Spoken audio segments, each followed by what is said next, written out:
I'm Alan Murray. I am the CEO of Fortune. I don't really belong here. I'm an interloper, but I'm really proud to be here because I think what you're doing, what all of you are doing, is exactly the right thing for the moment. And as a journalist, it's been clear to me for some time that the role of human capital has been growing pretty steadily. You talked about the remarkable events, Leah, of the last 2 years, but it's really a much longer time frame than that. There was some interesting research done last year that looked at the balance sheets of Fortune 500 companies in the 1970s. And if you do the balance sheet analysis, you see that more than 80% of the value of those companies was stuff, physical stuff. It was either plant, equipment, oil in the ground, inventory on the shelves. If you do the same exercise with the Fortune 500 today, more than 85% of the value is intangibles. It's intellectual property, it's brand value, and what you realize when you look at those numbers is that's all the value that can walk out the door every day. That's all tied to people. So it's been a dramatic change in what creates value in the economy. There's also been a really interesting generational change that I know all of you are dealing with. And I spent a couple of years of my career before I went to Fortune running the Pew Research Center, and we did a lot of research, particularly on the millennial generation, because that's what everyone wanted to know about at the time.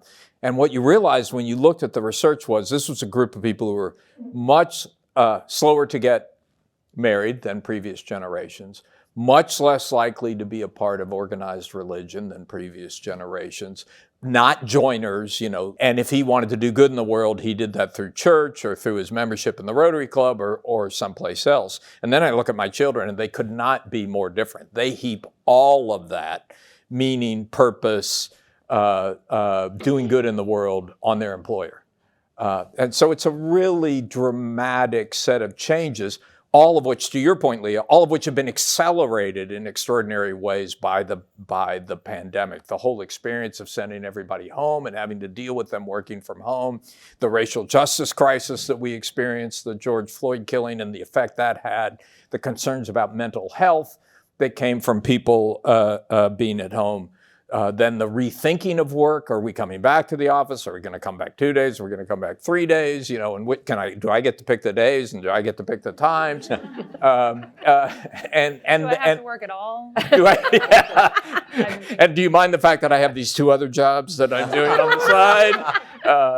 And then on top of all of that, the so-called great resignation, that everybody has decided to choose this moment to say, oh, maybe I want to do something else with my life. And the numbers are just extraordinary. So the timing for this is perfect. I think the issues have never been more front and center than they are. And I have to say, Leah, I don't know whose genius this was, but the 5 people we have sitting here are also perfect. They're the right set of people to be addressing these issues. And let me introduce them quickly, and then we'll get into the substance. But Bernard Coleman is the Chief Diversity and Engagement Officer at Gusto, which is an HR software business. Your whole mission is the notion that work empowers a better life. I love that. I love that mission statement. 1,400 people? A little more than that now. More than you're more every day. More every day? Good. So you're bringing them in faster than they're leaving. That is correct. Congratulations. Good for you. And just a little bit of Bernard's background. Before that, he worked at Uber. And before that, he worked for the Hillary Clinton campaign. So he has diverse career experiences. Davina Mazaroli is the head of people at Sidewalk Labs, which has got to be a great job. But before that was at a giant company, AB InBev, 18,000 people who you were responsible for? Yeah. And the company itself is what? Like a cool 200,000. Yeah. That's about right. Yeah. So I knew everyone's name. It's fine. Davina can talk about doing this at scale. Let's see. My notes are not in the order that you all sat in. I don't know if that's my fault or your fault, but Michelle Bucaria, thank you very much. CPO of Point Click Care, healthcare software, a lot heavily in the long-term care area, but very rapid growth. Just made, you're in something like 1,600 hospitals? That probably grows every day too, right? Yes, yes. Just made a big acquisition. Yep. So great to have you here. Madan Nagaldinne. Yep. Did I pronounce that right? You got it right. God, pure luck. My mom struggles with that too. Pure luck. CPO of Paxos, a blockchain infrastructure company here in New York, but also London, Singapore, around the world, aiming to have 1 billion consumer wallets by the end of the year. You're going to make that? Yeah, I think so. That's We're big. well on our way. How many employees? 250 with 400 open recs. So anyone your network, please send them over to me. You're always. And Kerry Van Norris, who is CHRO at checkout.com, the payments platform. Also 1,800 people, big group. Serve companies like Sony, Netflix, Grab, which has to be fun, Coinbase. Yep. So Crypto. lots of crypto and doing very well. So I think we're lucky tonight to have these 5. They really represent the Oakcroft HCFT portfolio world, but also just the exciting stuff happening in the world right now. And so here's what I'm going to do to get us going and to get all the issues out on the table. I want each of you to tell me the one biggest challenge you face in your job and the one biggest opportunity you see in your job based on all these changes that Leah and I have just been talking about. And Bernard, I'll make you go first. Hybrid workforce, arguably the hardest way to go. You could do in-office or you could do remote, but hybrid's both. And I think it's also the biggest opportunity. I think if you do it well, that's a huge unlock. I do diversity work, obviously. You can get so much more talent in the door. So I think that's a great opportunity in terms of reach. So I told you guys to be brief, but I'm going to ask you a follow-up question. Because I talk to a lot of people about hybrid work, and I don't think anybody knows. There's no agreement on what they're talking about. It's a great word to throw around, but nobody knows what it means. So what does hybrid work mean for Gusto? For Gusto, we have 3 personas: in office, flex, and then hybrid. So it's those 3 personas all working in concert, thinking about equity at the center. So no matter where you sit, no matter location, no matter role, you should have a similar experience. Cool. You tell us how to do that. We'll get back to that. I'm dying to hear. Michelle. I'm going to write that down. Me? Oh, I'm sorry. Yes. Go for it. No, go ahead. We'll go in order. Also, I'll clarify, I left Sidewalk Labs in September, so I'm kind of part of the Great Resignation, which... You did it. I did it as an experiment. How's it work for you? I have so many new hobbies. No. So I'll answer the question from the perspective of the greatest challenge at Sidewalk, and I would also say every conversation I'm having with a founder or a C-suite team member, it's attracting talent. So whether that was niche talent at Sidewalk, like computational designers, data scientists, or just customer service representatives in certain markets, it's really, really tough.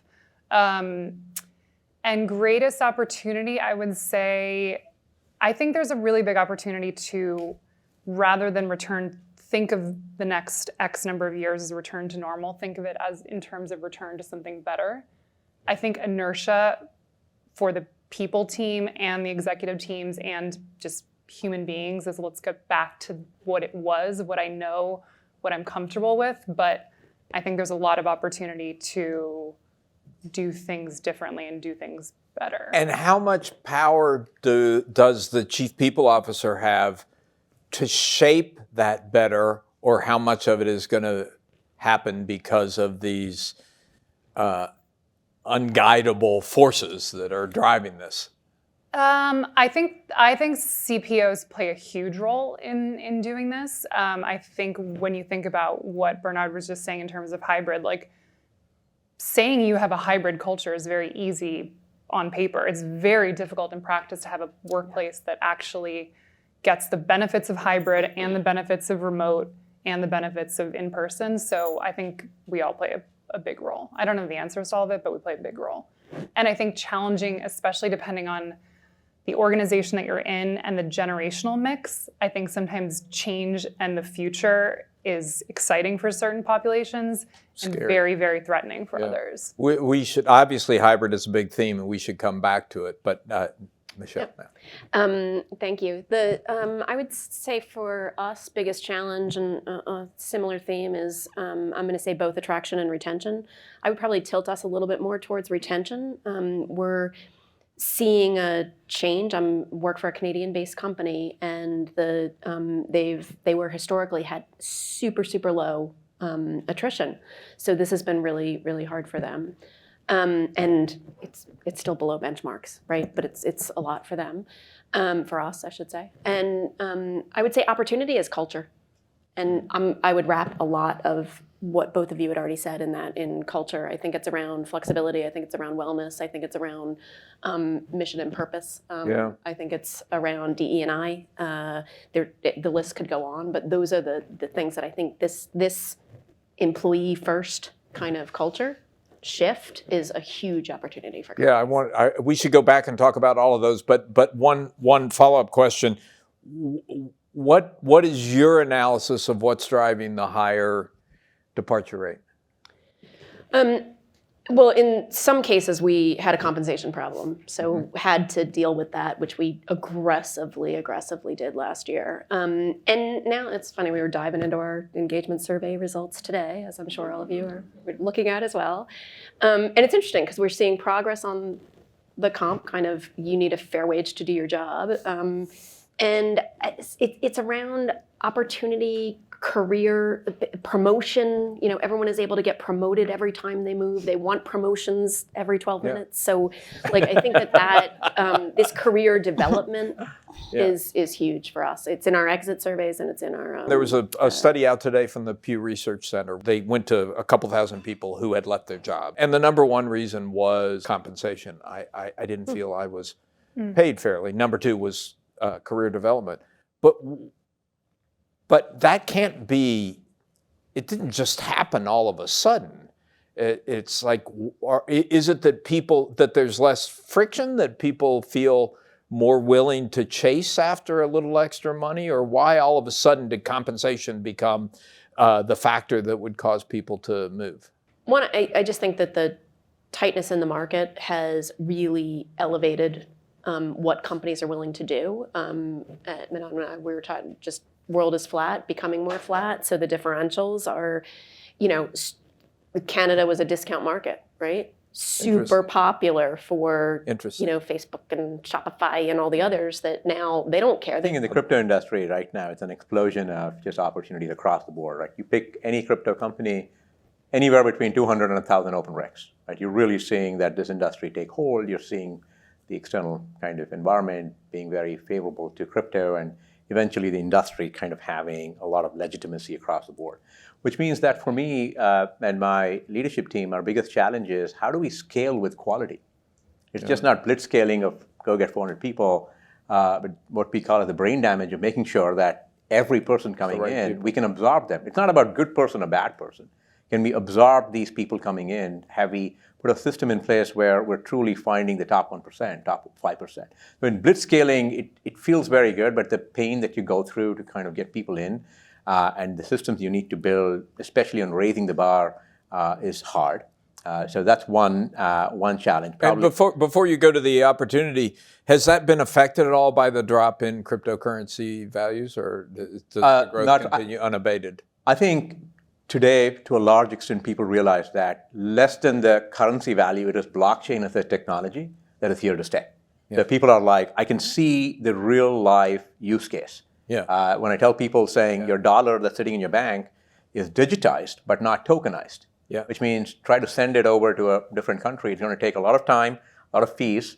But if you tokenize it with a stable coin kind of approach, buy a stable coin from us or from anyone else, instantaneously, your dollar now is tokenized. Yeah. And then you get the power of crypto and the internet in your hand. So everybody gets it now. No one still thinks this is a passing fad. Yeah, I think people probably think about how much regulation is going to slow this down. We are very, very pro-regulation. We're like the first company, probably the only one in the world that is regulation first. We call ourselves regulated blockchain infrastructure company. So that's an advantage. But I think it is what you saw probably in the late 90s and early 2000s, where companies come up and then eventually there's a shakeout and the good ones stay. Yeah. I think the biggest opportunity is what I kind of like to think about, the whole bunch of conversations we've had.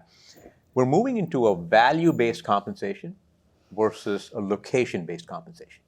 So if you look at that, let's say my best blockchain infrastructure engineer came in and told me, I'm going to Tamarindo in Costa Rica.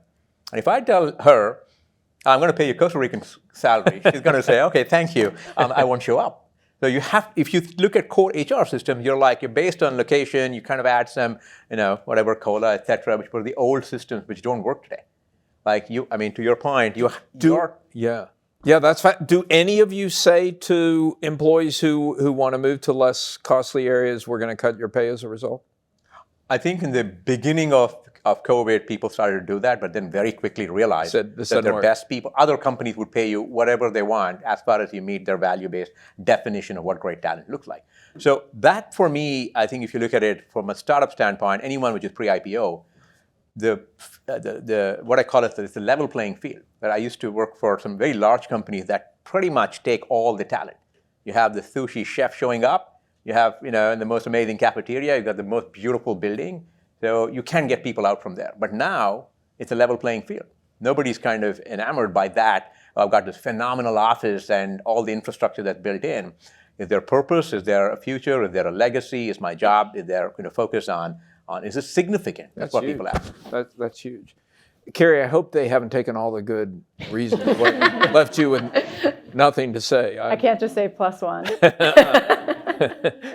At Checkout right now, the biggest thing, it's a company that's 8 years old, very founder-led, 1,700 employees, and just implemented leveling, salary bands, no kind of big performance infrastructure, but yet trying to evolve into a real performance-driven culture is it's a really big change. It's a really big awakening, and it's just really hard.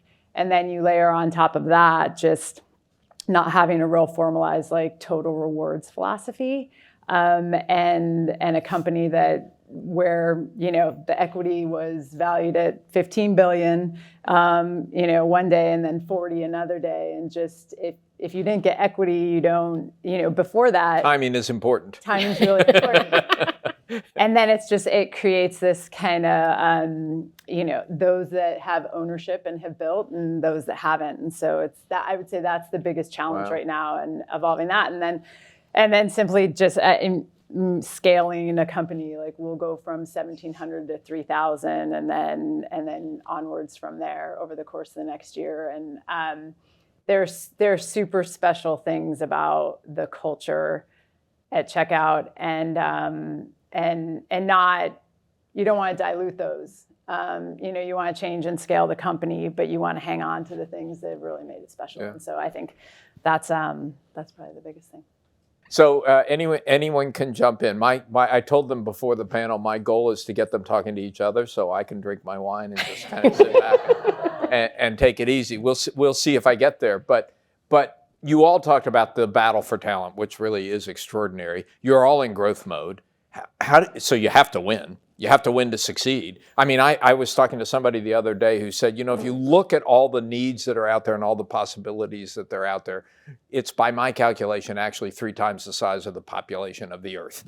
So how are we going to do this? So I guess the question I'm going to throw out is, how do you win that battle? If it is a battle, what are the most important tools you can use to win? Jump ball. Culture and purpose. Pay. And is that real? That's not just something people say. Give me Because you look at this Pew report and it's like, well, wait, people say they changed jobs because there was more money and there's better career advancement, and they don't say I changed jobs because I like the purpose. I would say the health tech space in general, I think, is a great place, and you can the couple of companies that I've been with that are health tech, it's easy to talk about, and they care about, and they focus on the mission, and why are they doing what they're doing, and employees are looking for that. So mission and purpose is important, and if you can build that in another way in the company that you have, great. But if the business that you're about is mission and purpose, it really matters. does help attract a lot. Matters. Anybody folks. disagree with that? I don't disagree, but I would add that I think growth is really important. And to Kerry's point, growing, organization that's growing, successful, that's total rewards, that's career growth. Like that to me is the top two. You're addressing the top two reasons that your Pew Research report stated people leave. And I think people want to be challenged, and that could be, a growing industry, a new industry that you're creating, an industry that you're disrupting. But there has to be some sort of growth story or growth hook. I don't think a lot of people. Go ahead, man. I kind of like to think about it like, can you make really good people decisions every day on how you hire, who you bring on board, how you think about management and leadership, how you reward people, recognize them, equity, comp, et cetera. There are a series of people decisions that we're making as people leaders. And can you train your exec teams to make very good people decisions? And then ship exceptional people experiences to your talent every day. It could be the way you onboard, the way you think about all of these pieces are an experience people have in the company. But when you do this right over long periods of time, you're going to build a brand saying, I want to go work for this company. So I just like to think about the analogy of great brands. They just consistently deliver on a promise that delights you. So you can apply the analogy to us in talent and people. And so you're not randomly firing 4,000 people. You didn't just, treat people like commodities. Yeah. So you do that, it's very hard to recover. So you have to think about your long-term view on how you want to kind of create that exceptional people experience. If you're saying no to someone because you interviewed them, would you just forget about them, or would you write to them saying, hey, thank you so much, I'll offer you some feedback why I said no? That's a great people experience. Many companies don't do that. And they may be back someday. Exactly. Yeah. So that's how I look at it. Well, they'll definitely talk, right, about their experience. But They'll tell others. yeah, I think Maybe even post it on social media. We'll get to that too in a minute. Yeah. But I think people have to feel like they belong to something big, and I think they have to feel like they're valued. And employees are going to feel valued in different ways, and knowing what that is for certain employees or certain subsets is really important. It's not just comp, but I do think you kind of hit on the internal compression, or like employees feeling like, oh, if I just walk out the door but get rehired by the same company, I'm going to get a better deal. And like that is the last thing that you want. So paying attention not just to like scaling and hiring, and but the employees who've really got you. by the way, number 3 on the Pew survey, after they paid me more or they offered me better career advancement, was I felt disrespected in my current job, which is. I think along with what everyone said, purpose and joy. Yeah. I think, we've been deprived of being able to do what we want. And I think a lot of people, what drives the Great Resignation and people searching for that purpose, but joy in the work that I do. Money matters, yes, but am I living a life of meaning? And when you say that, when you say purpose, I mean, there are lots of different ways you can think about purpose, but are you, how much of that is like social purpose? I want to know I'm working for a company that's doing good things in the world. I think it's absolutely that. I was looking at the Edelman Public Trust, and people want to work at a place that is values aligned, that contributes to the common good. They want to buy products from companies that have the common good.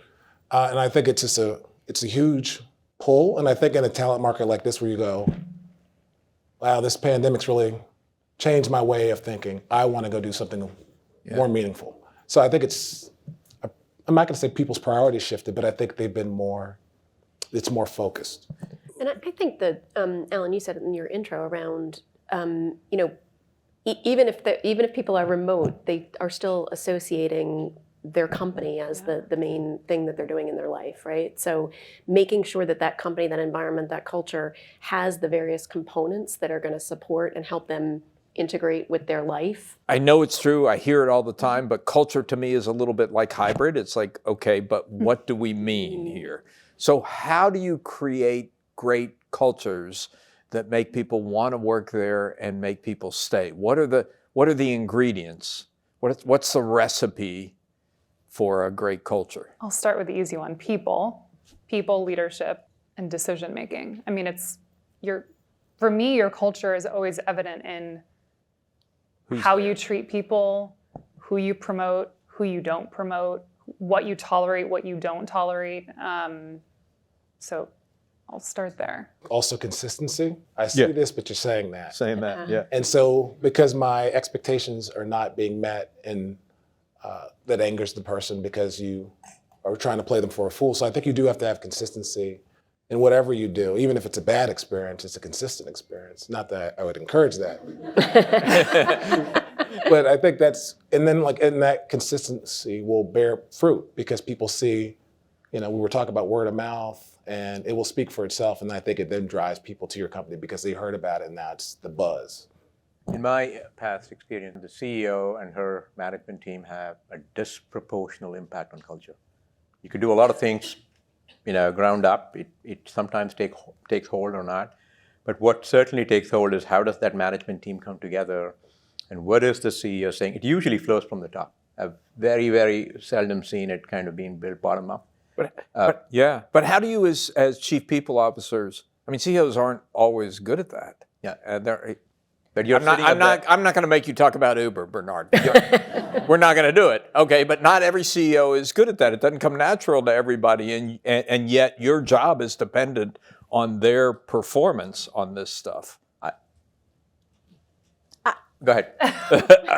Everybody has something to say on this one, I can tell. No, I think it's being really clear and honest about what you are and what you aren't, and being unapologetic about it. And I think, while he hasn't certainly done everything right, I think Jeff Bezos responded incredibly well to the New York Times article that came out about Amazon's culture, and was like, hey, this is who we are. It's not going to be for everyone, and that's okay. Mm-hmm.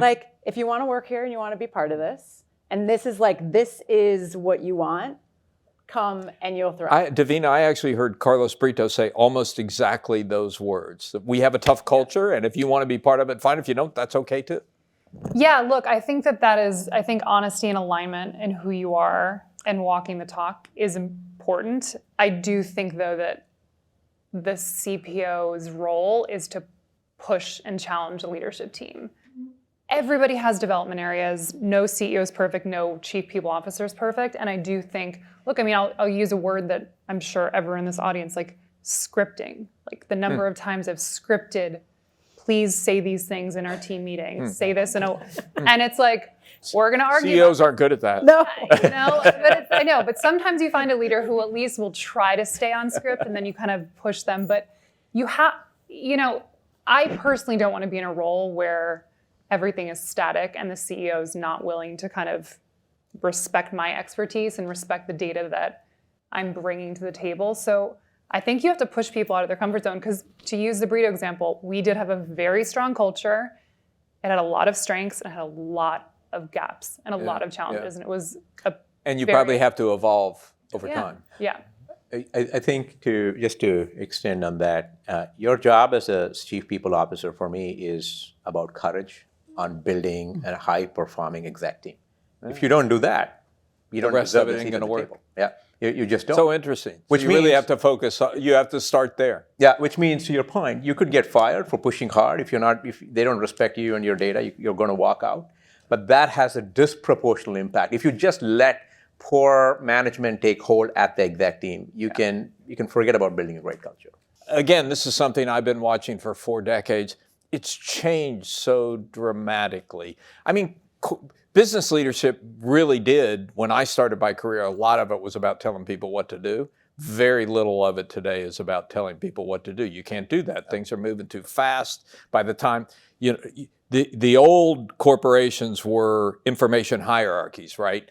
So people in the field were out there doing things, they get the information, it get passed up in reports to the top, there'd be a strategy session in the C-suite, they'd figure out where we're going, and then all the orders would come back down. No company can operate like that today. You're dead, right? You have to empower people in the field, and you can't wait for decisions to be made at the top. And that means that the leadership decision is leadership actions are much more about what we were just talking about.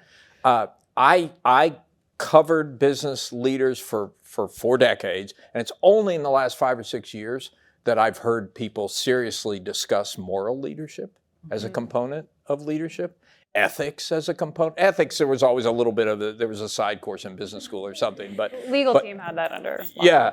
But so how do you, as chief people officers, how do you deal with that change, that leadership is so much more about character and morality and ethics, and so much less about telling people what to do, that you really, and a lot of times the people who are in the top leadership positions are people like me who've been around for too long, and so you've got to make sure that they're reoriented for what the world is really like. How do you deal with that? Someone used this word, unpaid emotional labor. That's like a big part of our job. And I think part of that, which like burned into my brain, part of that is a willingness and an awareness of the fact that you're going to have to go to bat on certain topics with certain leaders multiple times to move the needle, to get that person to make the commitment, make the change, approve the plan. And I think that is really important. You need resilience, because you're not going to see eye to eye with all of your leadership team members. You're not even going to know what your moral compass is sometimes on some of these challenging issues. And I think that humility and a willingness and a courage, to use Madan's point, it's like day to day. Yeah. I like to think about, if you think about the CEO's job, it's a very lonely job. It's kind of like almost friendless. You have so much pressure. So you kind of want to think about your role as, can you build trust with your CEO? And can you build it quickly? Not a warm relationship, but a very trusted professional relationship. I think the warm relationship is not good, because then you're not making, to your point, you're not pushing hard enough. You're not making the right decisions for the company. I think once you're able to kind of see your CEO as a very hard job, a very lonely job at the top, and then he or she's, to a large extent, relying on you for good judgment. Yeah. The only way you get respect at the table is you have high judgment. Yeah. And that, I think, eventually gets to your question of saying, how do you kind of create this change? One of my old bosses and mentors, it's holding up the mirror. Your job's to hold up the mirror, and you're going to consistently do that. And you can't always, as these guys said, you can't always just tell them. Sometimes you got to stay at it. And talk about implications. And the employee base is a very different employee base now, and has, very different kind of expectations of leadership. And they don't have as much of a choice. The leadership team doesn't have as much of a choice, but to behave and adapt and kind of move forward in the way that they're leading. And I would add that you have to help them expand their aperture, because a lot of times they don't look at the landscape and saying, look what befell that company. Somehow they miss it. Yeah. And I think almost a cautionary tale, we don't want to be like X, helps remind them of there's a different path, and then they're more aware and then can react differently.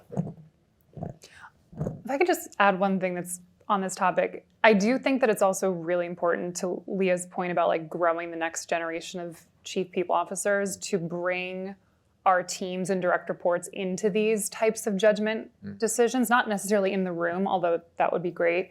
But I noticed that, especially during the pandemic, when we were dealing with so many difficult, challenging issues that like we'd never faced before, there was so much tension in the executive room, that I was creating like I was blocking that drama so that my team wouldn't know, like, oh no, everything's fine. We're just yelling in the conference room, just carry on. But I realized that their growth, like the career growth they need, is to sit down with me and say, like, here's the fork in the road. We don't know what to do. The CEO says this. I think this. That's part of these careers, and I think that's a learning that I had, that I was holding it to myself and my friends, and it's like my team needs to know what it takes to have those conversations. I think that was a more general learning of the pandemic. I don't think there's been a harder job out there for the past 2 years. I also don't think that there's been like a better time to be on the field, like as an HR professional. I also think there's like very little room for error. And like very little room for error. and just, I mean, to the points that so many people made here, like on the judgment piece and the conversations you have to have with your leaders, like the toughest part is I think you just have to be willing to lose your job over things. Yep. Like you have to have so much courage because and that is a really, really hard thing. Yeah. I would just on the same theme though, that I do think that the people officer can't take on everything. Like they can't own everything. Like, you know, how many times am I presenting on attraction and retention? And I'm like, okay, we upped all the pay. Now it's about the leaders. Like, let's call it a spade a spade. So there's some of that stuff where it's like you got to be careful that it's not everybody's looking purely at HR to solve everything around culture or around leadership or around all of that, because it certainly takes a village. Yeah, fascinating. You got a bunch of people in this group who are obviously in the same business. You talk to others in the same business all the time. What's your one single best piece of advice? I didn't prepare you for this one. Best advice. I mean, just stay at it. I think that's like, I mean, there were some of us on an International Women's Day panel. Happy belated International Women's Day. And I think you just have to keep getting back up and like staying at it. And it's pretty trite, but you know. It's important. Yeah. Just don't be discouraged. It's Madan's courage. Yeah. The best advice that I need that too, but the one that I would try to say give to my team would be multidisciplinary in your learning, because that is the best compounding tool that you have. Don't be focused. Try to learn multiple different aspects of business, not just people, not just culture. Learn the balance sheet, learn the income statement, learn your cap table, be a comp master, be a recruiting master, and understand the business. So if you're not, you're going to get stuck with one job, and then it doesn't scale, and then you plateau in your life. Yeah. So that's my Michelle. I don't know if it's the best advice, but it's the advice I can think of right now on the panel. So I would say be confident. Like, you know your trade. And our role can be one that's constantly kind of picked on because everybody knows how to do HR, right? So just be confident, stay at it, right? That kind of goes along with that, because I think that's really important. You know your stuff. And I would say almost the flip of that, but in addition, don't be afraid to be wrong. Right. I think oftentimes because there is so little margin of error, we hesitate to like put something out there, something innovative, try something new. And you have to. That's like how great cultures are born, by doing things differently. And, errors happen and we all move forward. Learn from them. The one that's top of mind, heroics don't scale. So it comes down to trust and trusting your team. So you got to let some of that go. We've heard that here on the panel, but it doesn't scale. You can't scale yourself. You recreate yourself. So trust that team. Thank you. Fantastic. Thanks so much, and thank you all for this.